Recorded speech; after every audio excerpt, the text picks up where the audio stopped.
Kajati Sulsel Leonard wanti-wanti kecurangan dan kerusuhan pemilu 2024. Kepala Kejaksaan Tinggi, Kajati Sulsel Leonard Ebenezer Simanjuntak mewanti-wanti potensi kecurangan dan kerusuhan di pemilu 2024. Hal itu disampaikan Leonard Ebenezer saat menjadi salah satu narasumber dalam Forum Focus Group Discussion, FGD, di kantor Kejati Sulsel, Jalan Urip Sumaharjo, Kota Makassar. Mengusung tema, potensi kerawanan pemilu tahun 2023 di Sulsel. Saya melihat perkembangan situasi politik nasional, saya hanya memiliki satu kunci yaitu hindari kecurangan dan kerusuhan, ujarnya. Dia menekankan, semua elemen yang bertanggung jawab dalam proses pelaksanaan pemilu adalah mengantisipasi potensi kecurangan dan kerusuhan. Kenapa? Karena kecurangan ini karena adanya keberpihakan. Siapa? Itu oknum penyelenggara pemilu dan negara, oknum ASN, oknum, kata dia.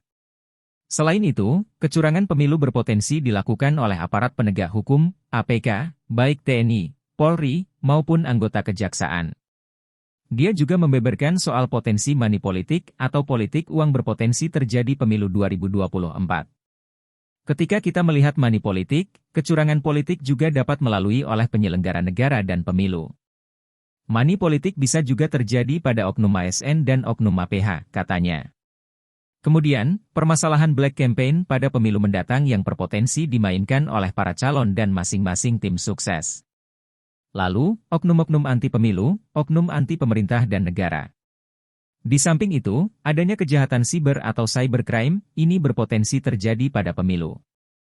Kejahatan siber dapat dilakukan oknum-oknum tim sukses, simpatisan, oknum anti pemilu, dan anti pemerintah atau negara. Kemudian kerusuhan.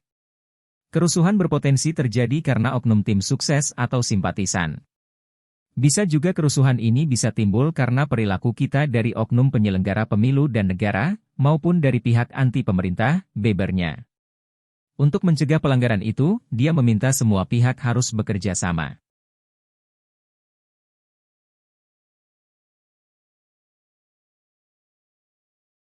Download Tribun X sekarang, menghadirkan lokal menjadi Indonesia.